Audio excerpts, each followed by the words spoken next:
Hello friends, कैसे हैं आप लोग। आज का वीडियो शुरू करने के पहले भगवान को प्रणाम करते हैं और फिर वीडियो की शुरुआत करते हैं। कर से कर को जोड़ कर शिव को करूं प्रणाम, कर से कर को जोड़ कर शिव को करूं प्रणाम, हर पल शिव का ध्यान धरे सफल हुए सब काम। आज हम जानेंगे भीमाशंकर ज्योतिर्लिंग के बारे में, तो चलिए वीडियो को शुरू करते हैं। हेलो फ्रेंड्स, मैं पूजा धनेरवाल टूरिस्ट फेवरेट चैनल में आप सबका बहुत बहुत स्वागत करती हूँ और आप सबको बहुत बहुत धन्यवाद देती हूँ मेरे चैनल को सब्सक्राइब करने के लिए और मुझे इतना सपोर्ट करने के लिए। और मैं भगवान से यही प्रार्थना करती हूँ कि आप सबकी मनोकामना पूरी होती रहे। तो चलिए फ्रेंड्स, वीडियो को शुरू करते हैं। भीमाशंकर ज्योतिर्लिंग भारत के 12 पारंपरिक ज्योतिर्लिंग में से एक है। यह भगवान शिव को समर्पित है। भीमाशंकर सह्याद्री श्रेणी के भीमगिरी गांव में स्थित है। 12 ज्योतिर्लिंगों में से इसका 6वां स्थान है। यह पूना शहर से 100 किलोमीटर और मुंबई शहर से 225 किलोमीटर की दूरी पर स्थित है। यह एक लोकप्रिय मंदिर है। यह समुद्र सतह से 3250 फीट की ऊंचाई पर स्थित है। भीमाशंकर पहाड़ियों से घिरा हुआ है। घने वन और प्राकृतिक रम्य स्थान पर शोभायमान है।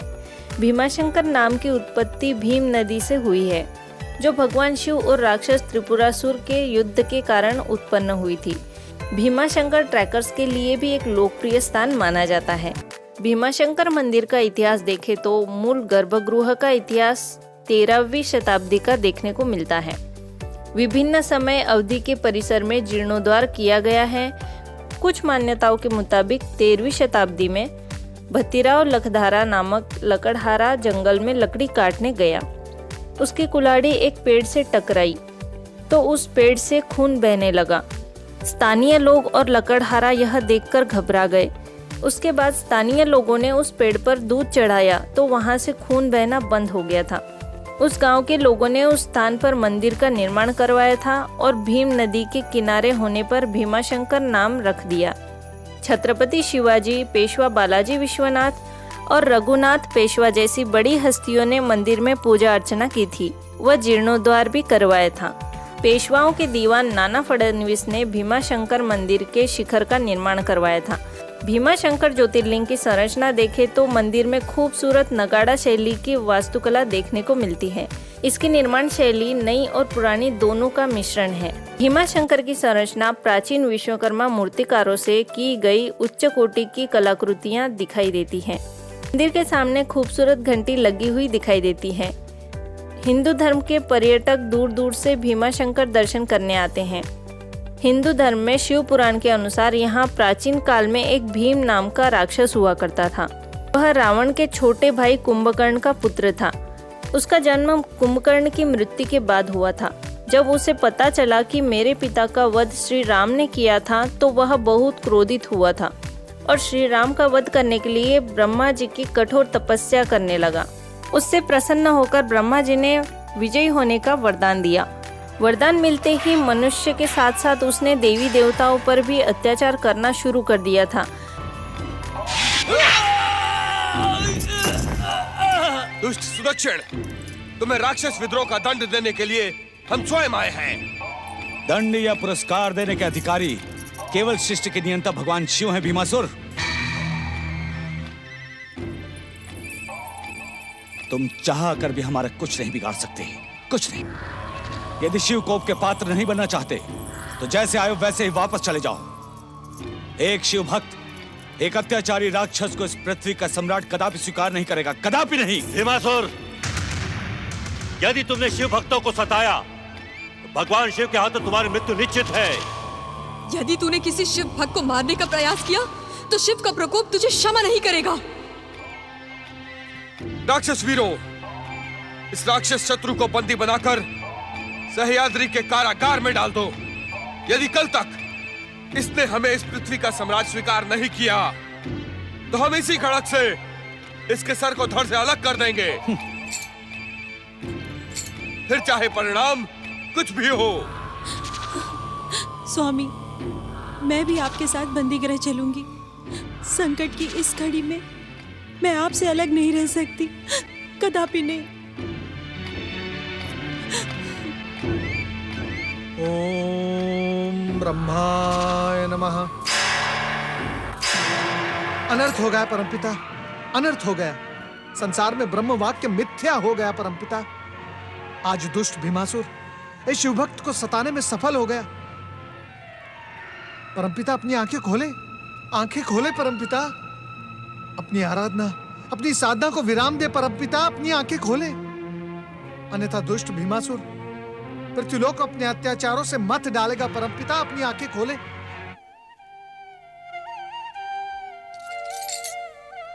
नारद, अत्याचारी का अंत उसके अत्याचार के साथ होना सुनिश्चित हो जाता है। इसलिए इस समय तुम उत्तेजित और विचलित न हो और ध्यान से हमारी बात सुनो। इस समय तुम्हें तुम्हारे कर्तव्य पुकार रहे हैं। मेरे कर्तव्य? नारायण नारायण, मैं कुछ समझा नहीं परमपिता। नारद, महाराज सुदक्षिण और महारानी सुदक्षिणा की शिव भक्ति ही अत्याचारी भीमासुर के अंत का कारण बनेगी। इसलिए उन दोनों को अपने जीवन का हर पल शिव चरणों में समर्पित करना होगा। तुम सह्याद्री के कारागृह जाकर कामरूप के महाराज सुदक्षिण और महारानी सुदक्षिणा की हर प्रकार से सहायता करो। जो आज्ञा परमपिता। ओम नमः शिवाय।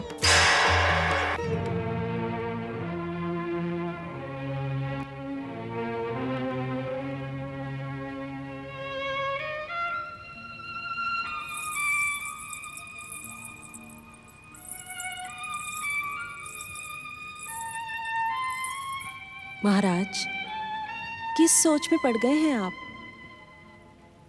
हम कितनी बार आपसे पूछ चुके हैं, लेकिन आप हमारे प्रश्न का उत्तर ही नहीं देते।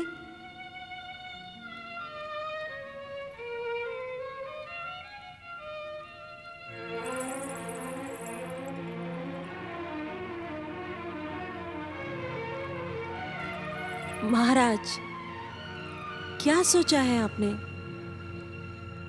सोचना हमारा काम नहीं महारानी। अब हमारे लिए जो कुछ भी सोचना होगा भगवान भोलेनाथ सोचेंगे। तुम इस प्रकार चिंतित ना हो। मेरी बात मानिए महाराज, और इस दुष्ट राक्षस को पृथ्वी का सम्राट स्वीकार कर लीजिए, अन्यथा ये हमें जीवित नहीं छोड़ेगा। अधिक से अधिक भीमासुर हमें मार सकता है। हमें अपने प्राणों का मोह नहीं है देवी। जीवन और मृत्यु तो भगवान शिव के अधीन है। यदि शिव इच्छा होगी तो हमें मृत्यु भी स्वीकार है, परंतु प्राण रहते हम अपनी शिव भक्ति पर कोई आंच नहीं आने देंगे। देवी, हमने निरंतर शिव पूजन का जो संकल्प लिया था उसमें बहुत विलंब हो चुका है। अब हमें एक क्षण भी व्यर्थ किए बिना स्वयं को शिव चरणों में समर्पित कर देना चाहिए। ये आप क्या कह रहे हैं महाराज? इस कारागृह में ना तो शिवलिंग है और ना शिव पूजन के योग्य कोई सामग्री। हम पूजन कैसे करेंगे? भगवान न पूजन सामग्री के भूखे होते हैं और न ही आडंबर के। भगवान तो भाव और भावना देखते हैं। देवी, भगवान शिव शंकर हमारे हृदय में विराजमान हैं। हम उन्हीं को साक्षी मानकर अपने संकल्प का पूजन प्रारंभ करेंगे। ओम नमः शिवाय, ओम नमः शिवाय, ओम नमः शिवाय, ओम नमः शिवाय।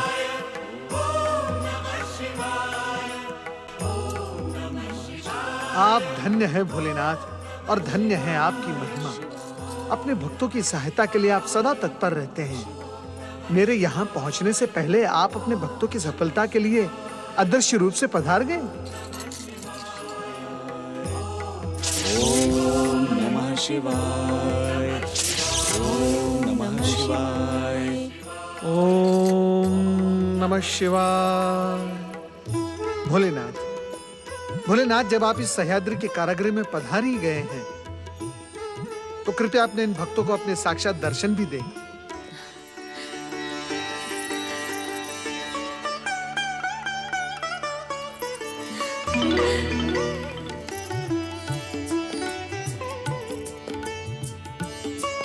देवर्षि नारद जी, आज मेरा जन्म सफल हो गया। आपके दर्शन पाकर मैं माया मोह के अनेक बंधनों से मुक्त हुआ। नारायण नारायण। महाराज सुदक्षिण, महारानी सुदक्षिणा, जिन पर भगवान भोलेनाथ की कृपा हो, उन्हें मोह माया का बंधन तनिक भी कष्ट नहीं पहुंचा सकता। परमपिता ब्रह्मा जी की आज्ञा से जो संदेश मैं यहाँ सुनाने आया था, शिव इच्छा से वो संदेश मेरे आने से पूर्व ही यहाँ पहुंच चुका है। इसी प्रकार अपने जीवन का प्रत्येक क्षण भगवान भोलेनाथ के चरणों में समर्पित करते रहो। भगवान भोलेनाथ आप दोनों की रक्षा करेंगे और अत्याचारी को दंडित भी करेंगे। यही परमपिता ब्रह्मा जी का संदेश है। आप दोनों का कल्याण हो। ओम नमः शिवाय।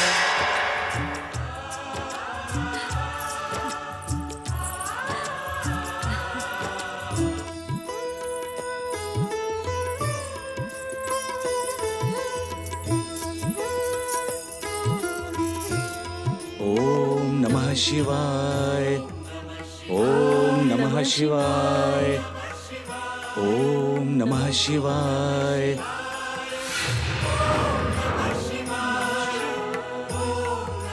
दुष्ट सुदक्षिण, तू अपनी तंत्र मंत्र की शक्ति से मुझे इस कारागृह में नष्ट करने के लिए शिव पूजन कर रहा है, किंतु मैं तुझे अपने अमंगल का कोई काम नहीं करने दूंगा। त्याग दे इस शिव भक्ति को।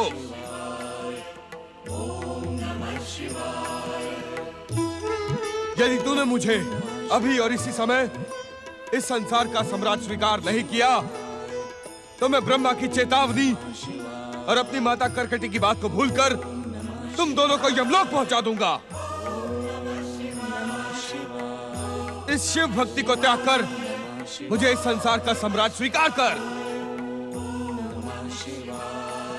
अब मेरे भयानक क्रोध से तुम दोनों को संसार की कोई शक्ति नहीं बचा सकती।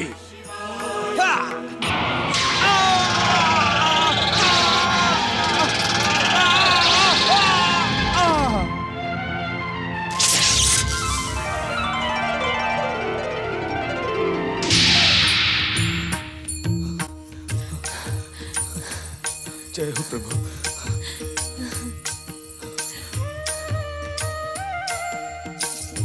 प्रभु,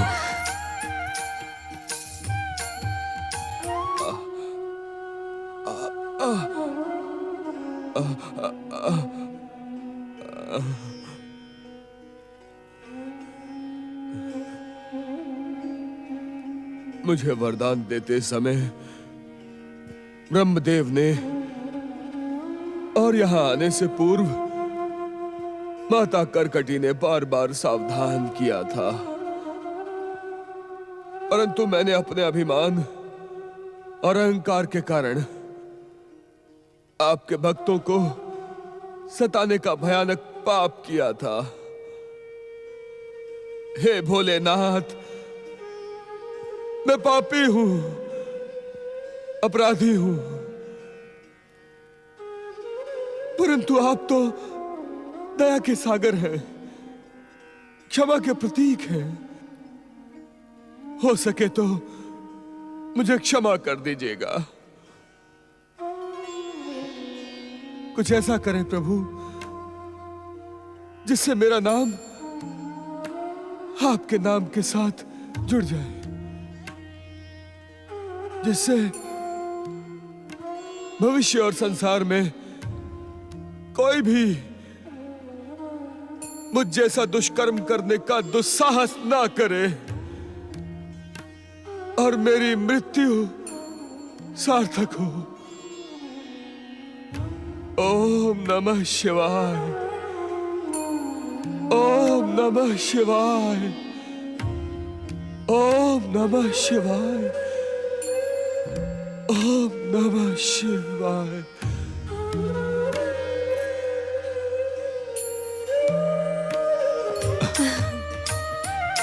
भोलेनाथ की जय हो।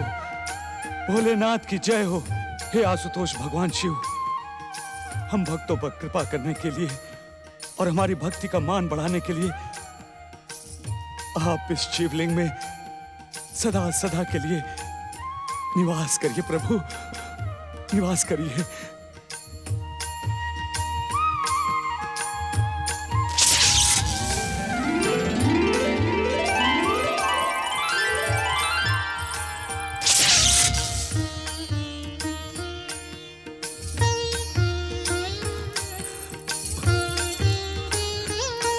भगवान भोलेनाथ की जय।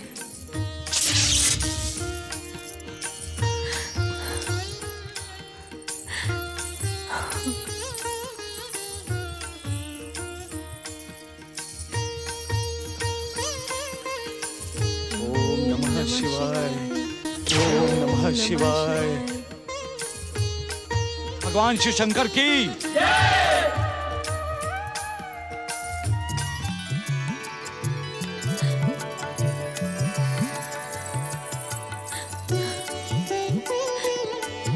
अपने अंत समय में भीमासुर ने न केवल पश्चाताप किया, अपितु परम पावन पंचाक्षरी मंत्र का स्मरण करते हुए अपने प्राण त्याग दिए। इसी कारण भोलेनाथ भगवान शिव ने अपनी इच्छा और कृपा से भीमासुर की भक्ति को सुदृढ़ करने के लिए इस तीर्थ का नाम भीमा शंकर सुनिश्चित किया है। सभी का कल्याण करने वाले भगवान भीमा शंकर की जय। तीर्थराज भीमा शंकर की महिमा के साथ ही महाराज सुदक्षिण और महारानी सुदक्षिणा की शिव भक्ति की कीर्ति भी अनंत कालों तक अमर रहेगी। भगवान भीमा शंकर की यात्रा करने वाला भक्त किसी भी प्रकार के भय, आतंक और अत्याचार से मुक्त हो जाएगा। देवराज, इस तीर्थ यात्रा के प्रभाव ने आपके भय को भी दूर कर दिया है। भीमासुर के अंत ने आपके लिए स्वर्ग के द्वार पुनः खोल दिए हैं। जय देवराज, स्वर्ग का सिंहासन आपकी प्रतीक्षा कर रहा है। परंतु देवराज, जाने से पहले इस पावन तीर्थ की पवित्र स्मृति अपने हृदय में बैठा लो और अपने जीवन का प्रत्येक क्षण शिव चरणों में समर्पित कर दें, जिससे आपका भविष्य और स्वर्ग शिव कृपा से सुरक्षित रहें।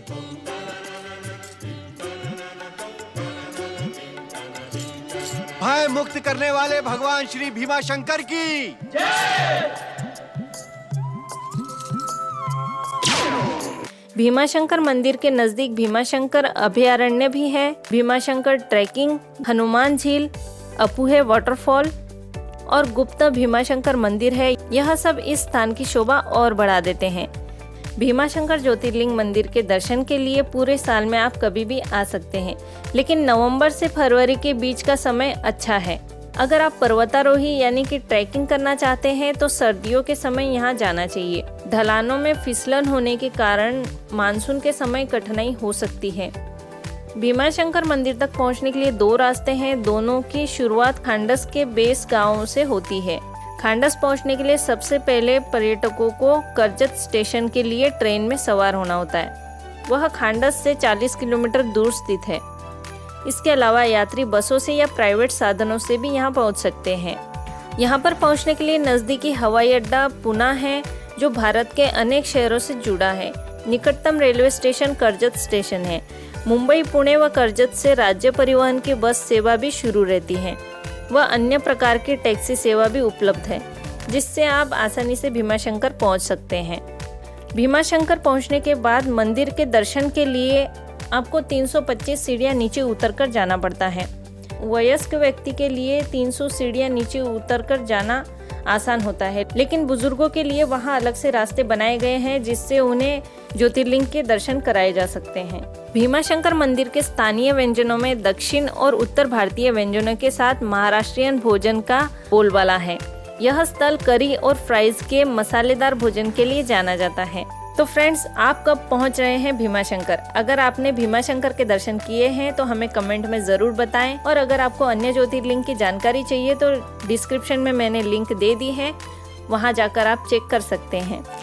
तो फ्रेंड्स, यह वीडियो आपको कैसा लगा हमें कमेंट में ज़रूर बताएं, और अगर आपको ये वीडियो अच्छा लगा तो वीडियो को लाइक करें, शेयर करें और हमारे चैनल को सब्सक्राइब ज़रूर करें। मिलते हैं फ्रेंड्स नई जानकारी के साथ अगले वीडियो में।